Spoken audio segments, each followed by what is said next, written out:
of course. Here is the paraphrased script, maintaining the same dramatic tone and articulate style while slightly altering the word order and sentence structure. Asterisk asterisk asterisk.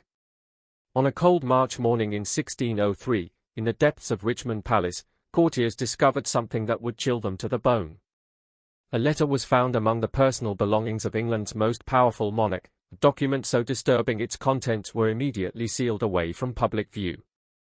The circumstances surrounding the death of Queen Elizabeth I were far more sinister than history textbooks dare to reveal. The Virgin Queen, who had ruled England for 45 years, had not died the peaceful passing of an aging monarch, according to what they found in that letter. Instead, her death was the culmination of decades of slow, deliberate poisoning, possibly by her own hand. A prisoner of her own vanity had spent her final years, the woman who had defeated the Spanish Armada, who had transformed England into a maritime power, who had given her name to an entire age. The very makeup she used to maintain her legendary beauty may have been the instrument of her destruction. But deeper than cosmetic poisoning runs the truth behind Elizabeth's death. It reaches into the darkest corners of Tudor politics, where survival meant deception and where not even queens were safe from those who claimed to serve them.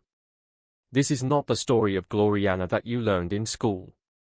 This is the account of a woman trapped between the impossible demands of power and femininity, a woman whose desperate attempts to preserve her image may have cost her everything. The evidence suggests that Elizabeth I did not simply die.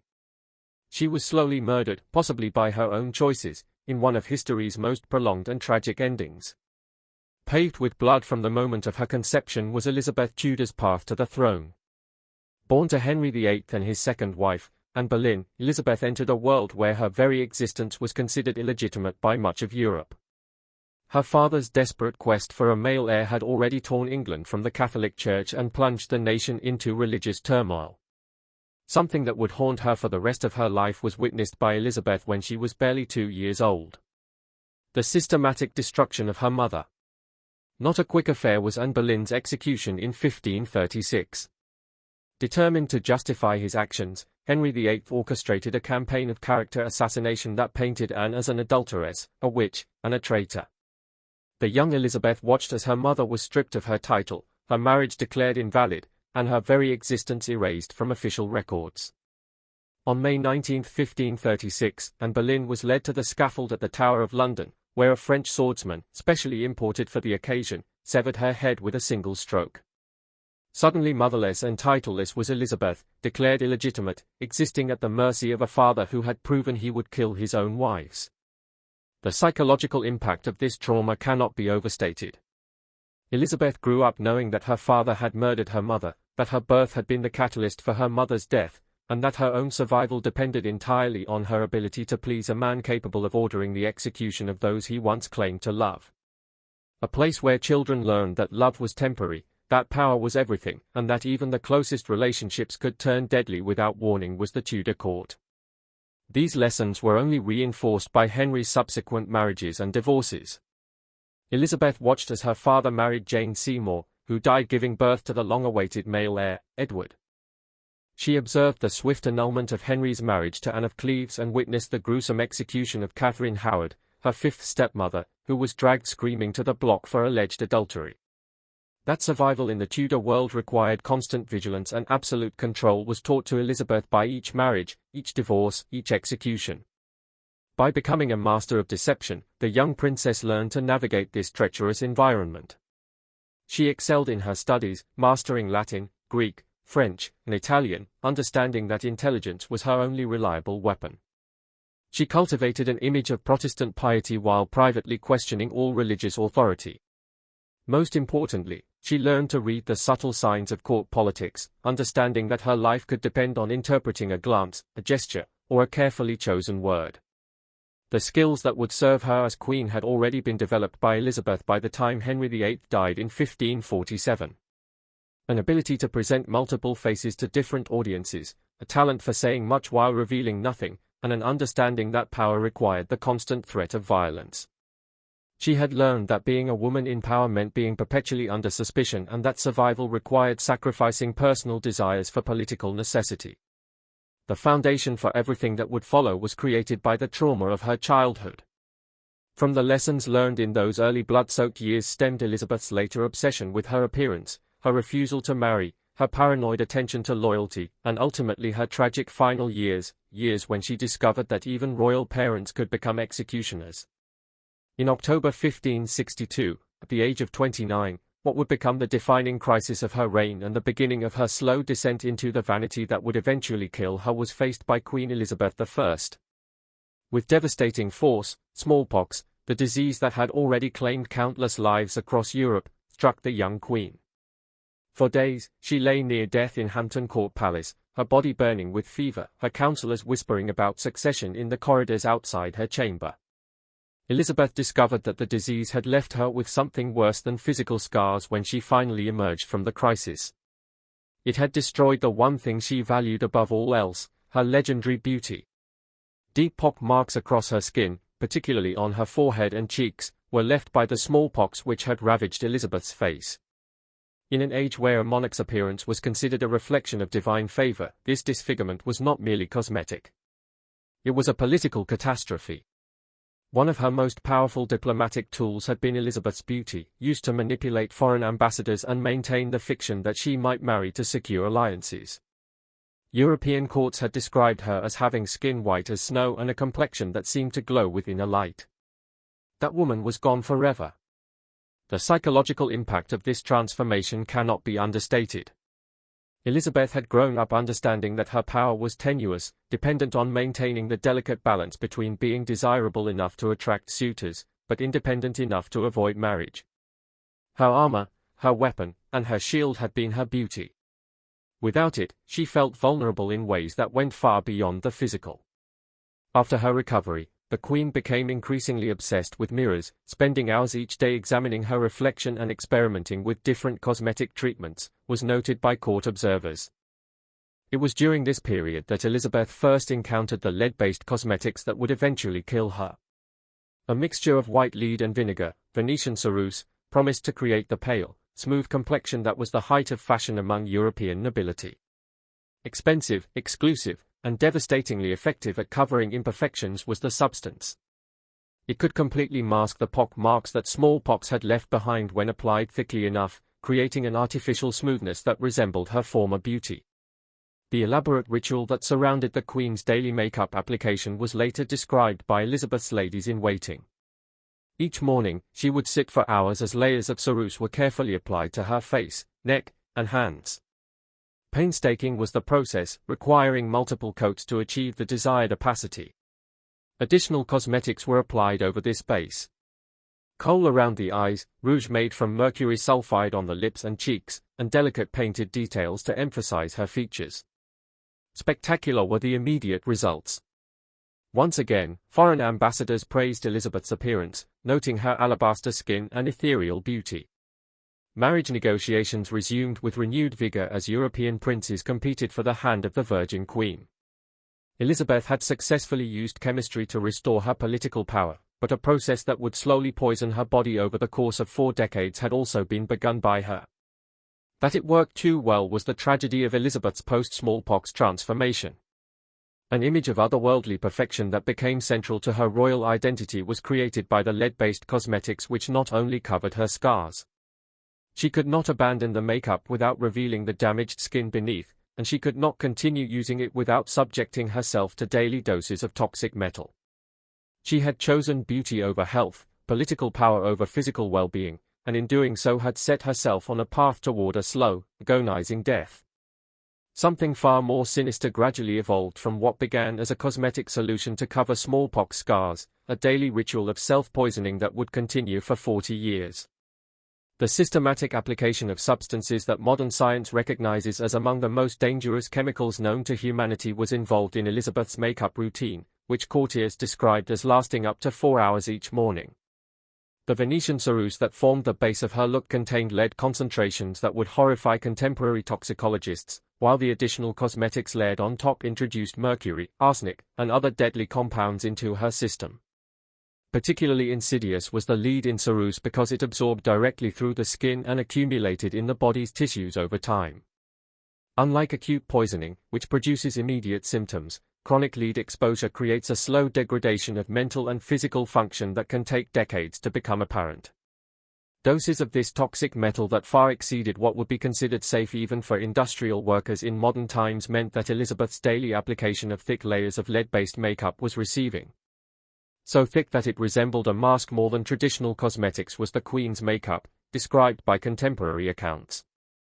Visitors to court noted that Elizabeth's face appeared to be carved from marble with an unnatural smoothness that seemed to glow in candlelight. The application of multiple layers of ceruse, each one building upon the last to create an almost porcelain-like surface, achieved this effect. So associated with Elizabeth did this mask-like appearance become that many subjects had never seen her natural face. As dangerous as the physical poisoning was the psychological dependence that developed around this cosmetic routine. Elizabeth became convinced that her power and legitimacy depended on maintaining this artificial appearance. She forbade the creation of realistic portraits in her later years, insisting that all images show her with the smooth, ageless face created by her makeup. Deliberate propaganda designed to conceal the reality of her deteriorating condition were the famous Mask of Youth portraits that proliferated during the final decades of her reign, not artistic conventions. Increasingly elaborate became the application process itself as Elizabeth aged and the effects of lead poisoning became more apparent. Her ladies-in-waiting reported that the Queen required ever thicker applications of ceruse to achieve the desired effect as her natural skin became more damaged and discolored. A construction project with cosmetics applied so thickly that they would crack and flake throughout the day, requiring constant touch-ups and repairs, became what had once been a few layers of makeup. Staggering was the economic cost of this cosmetic routine. Elizabeth spent the equivalent of millions of dollars in modern currency on her makeup supplies, importing the finest ceruse from Venice and exotic pigments from across the known world. A significant portion of the royal budget was represented by the Queen's cosmetic expenses, reflecting both the importance she placed on her appearance and the increasing quantities of makeup required to maintain the illusion of youth and beauty. Most tragically, Elizabeth seemed to understand the dangerous nature of her cosmetic routine, but felt powerless to abandon it. Several of her closest advisors, including William Cecil, Lord Burghley, urged her to reduce her use of makeup, particularly as reports circulated about the deaths of other noble women from cosmetic poisoning. Elizabeth's response was always the same. She could not appear before her subjects or foreign dignitaries without her face, as she called her makeup. So central to her identity as Queen had the artificial appearance become that removing it felt like abdicating the throne itself. Into a bizarre theatre of deception, where reality became increasingly difficult to distinguish from performance, transformed the royal court as Elizabeth's dependence on lead-based cosmetics deepened. The installation of specially designed mirrors throughout her palaces was led to by the Queen's growing paranoia about her appearance, surfaces that had been subtly curved or tinted to present a more flattering reflection. An environment where Elizabeth could maintain the illusion that her cosmetic transformation was successful was created by these mirrors, crafted by Venetian artisans at enormous expense, even as her natural appearance deteriorated beneath the poisonous mask. During the 1580s, the psychological effects of chronic lead poisoning began to manifest in Elizabeth's behavior, though courtiers attributed her increasingly erratic conduct to the stresses of ruling. Symptoms that include irritability, memory loss, difficulty concentrating, and periods of confusion, all of which became increasingly apparent in the aging Queen, are typically produced by lead poisoning. Her famous temper tantrums, which had once been calculated displays of royal authority, became unpredictable explosions of rage that terrified even her most trusted advisors. A form of torture that Elizabeth seemed unable to escape became the daily ritual of applying her makeup. A process that was both physically painful and emotionally devastating was described by her ladies-in-waiting. The lead-based ceruse burned her skin, causing redness and irritation that required even more makeup to conceal. Headaches and made facial expressions difficult were caused by the weight of the cosmetics applied in layers so thick they resembled plaster. A rigid grimace maintained by sheer force of will became Elizabeth's famous smile, once described as radiant and charming. Increasingly desperate and bizarre became the Queen's attempts to preserve her youthful appearance.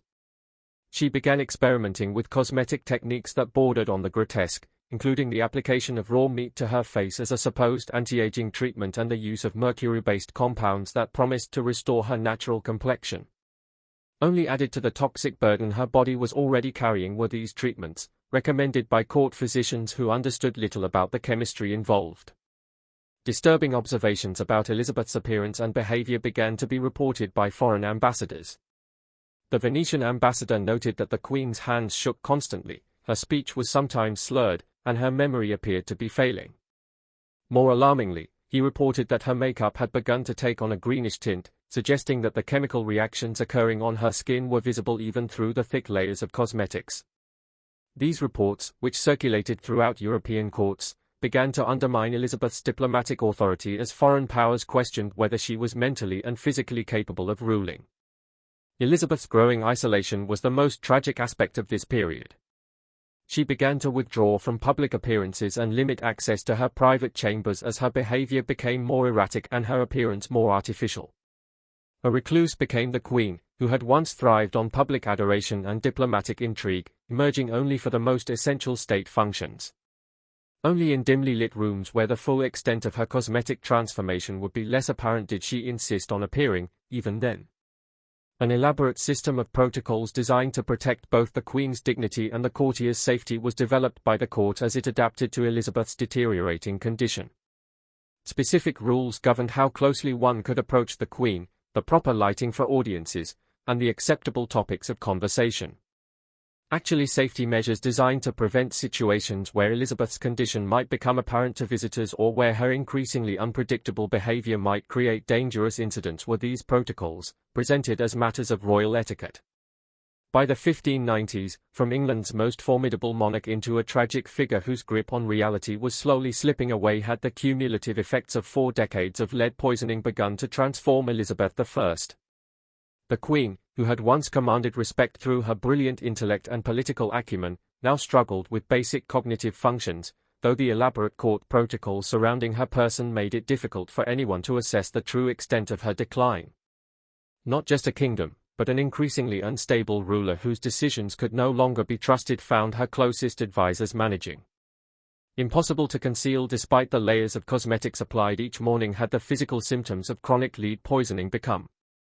Elizabeth's hands, once praised for their elegance, now trembled constantly, a condition her physicians attributed to nervous disposition, but which modern medicine would recognize as a classic sign of heavy metal toxicity.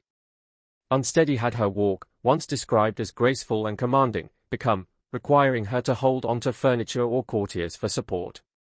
Most disturbingly, her famous red hair had begun to fall out in patches, forcing her to rely on increasingly elaborate wigs to maintain her public appearance. Even more alarming deterioration was shown by the Queen's mental state. She would sometimes forget the names of longtime courtiers or become confused about basic facts of government.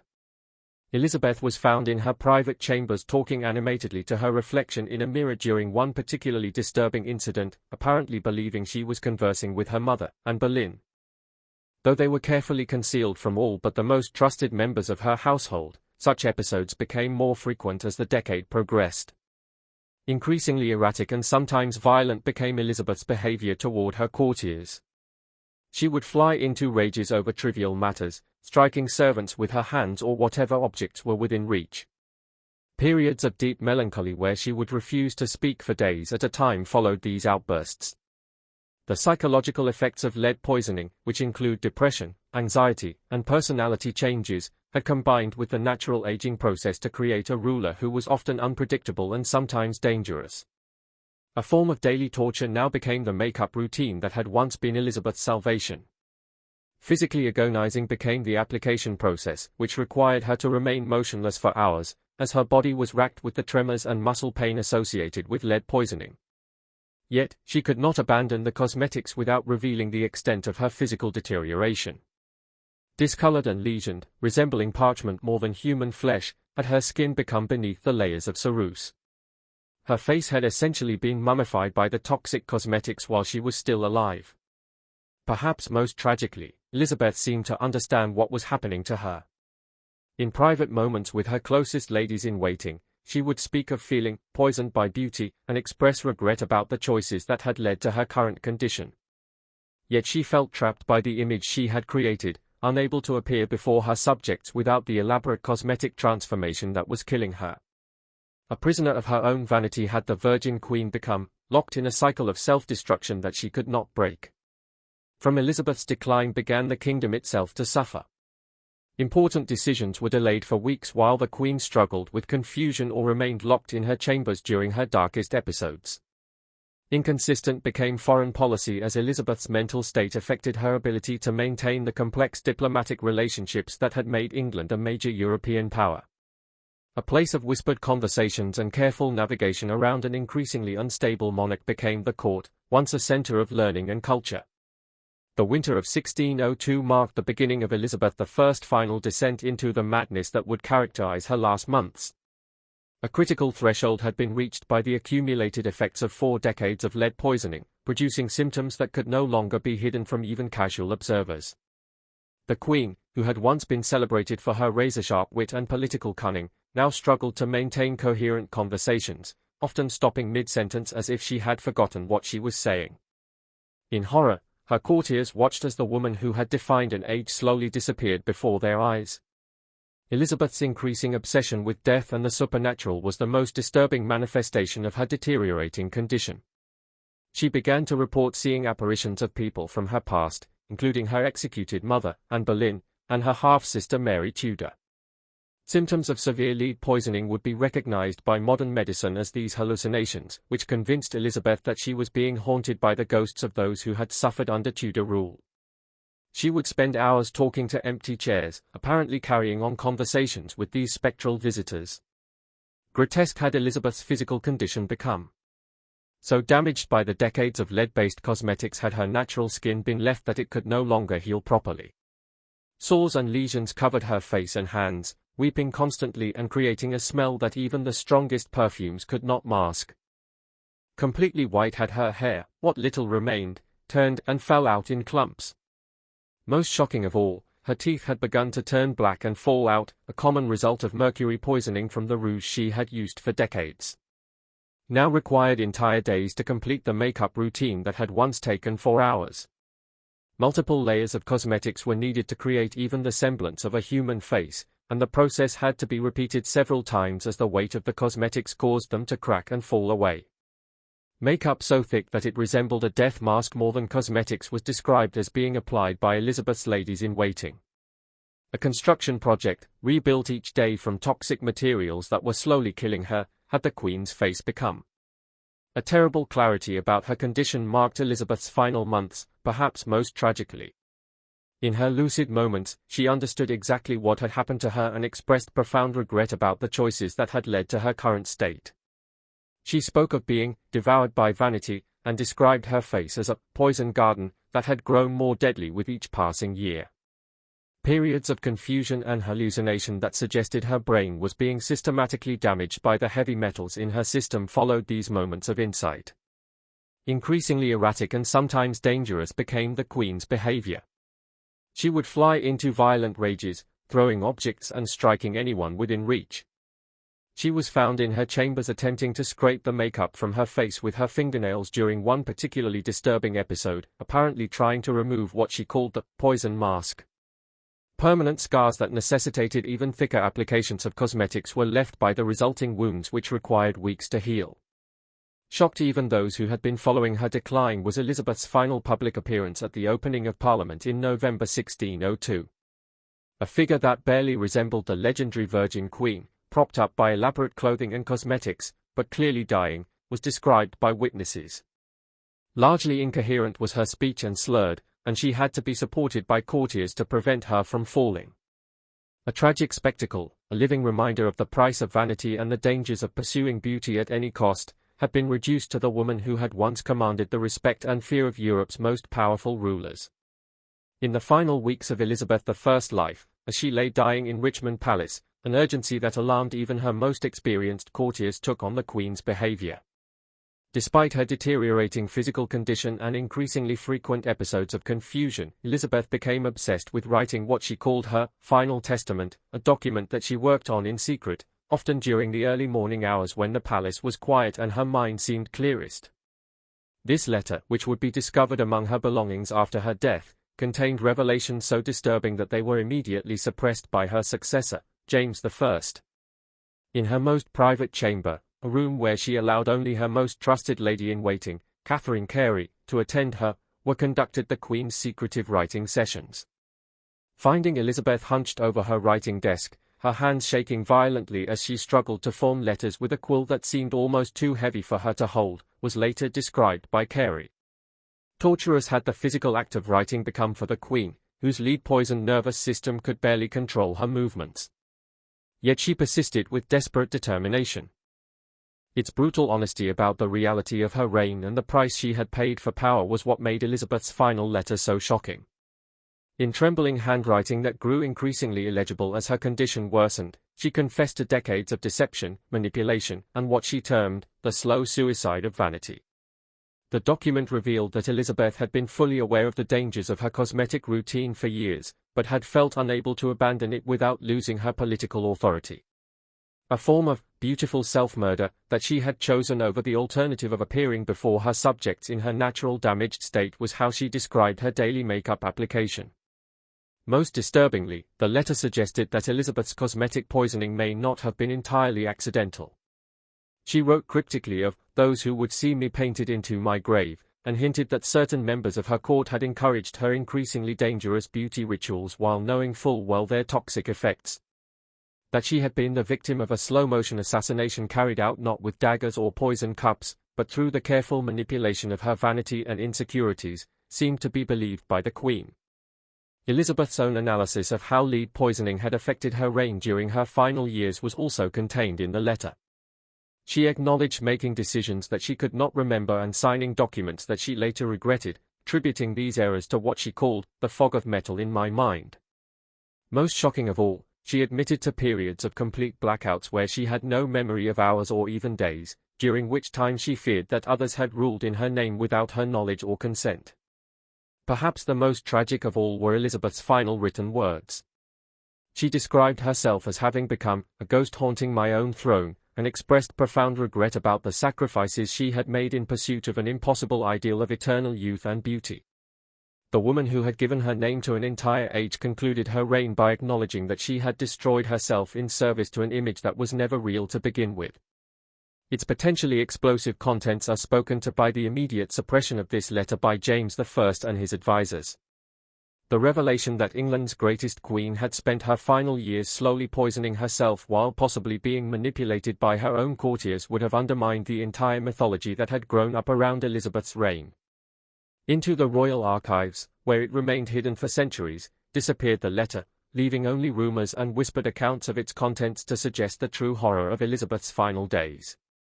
On March 24, 1603, in the early hours of a cold spring morning, her last breath was drawn by Queen Elizabeth I in a chamber that had become a monument to the vanity that had slowly killed her. A disturbing tableau of artificial beauty and natural decay was the room where she died, filled with mirrors that reflected nothing but shadows and cosmetic implements that could no longer disguise the reality of her condition. Alone, save for a handful of courtiers who were too terrified to approach her bed, surrounded by the tools of her own destruction, died the woman who had once commanded the seas and defeated the greatest empire in Europe. A grotesque parody of royal dignity had been the final weeks of Elizabeth's life. Unable to apply her usual elaborate makeup due to the weakness in her hands, she had been forced to allow her ladies-in-waiting to paint her face each morning, though the result was more mask than human visage. An appearance so disturbing that even her most loyal servants found it difficult to look directly at her was created by the thick layers of ceruse applied over skin that was now more lesion than flesh. A living memento mori a reminder of mortality, dressed in the trappings of eternal youth, had the Queen, who had once been praised for her beauty, become. More horrific were Elizabeth's death throes made by the symptoms of acute lead poisoning that had finally reached a terminal stage. Violent convulsions that caused her carefully applied makeup to crack and fall away in pieces, revealing the damaged skin beneath, were suffered by her. Labored and irregular became her breathing, punctuated by moments where she would suddenly sit up and speak to invisible figures, apparently seeing the ghosts that had haunted her final months with increasing frequency. A scene of almost supernatural horror was later described by the courtiers present during Elizabeth's final hours. The dying Queen's face, partially covered by the remnants of her cosmetic mask, appeared to change and shift in the candlelight, sometimes resembling the beautiful young woman she had once been, other times revealing the poison-ravaged features that lay beneath decades of chemical concealment. Askew had her famous red wig slipped, revealing patches of scalp that were scarred and discolored from the toxic substances that had been applied to them for 40 years.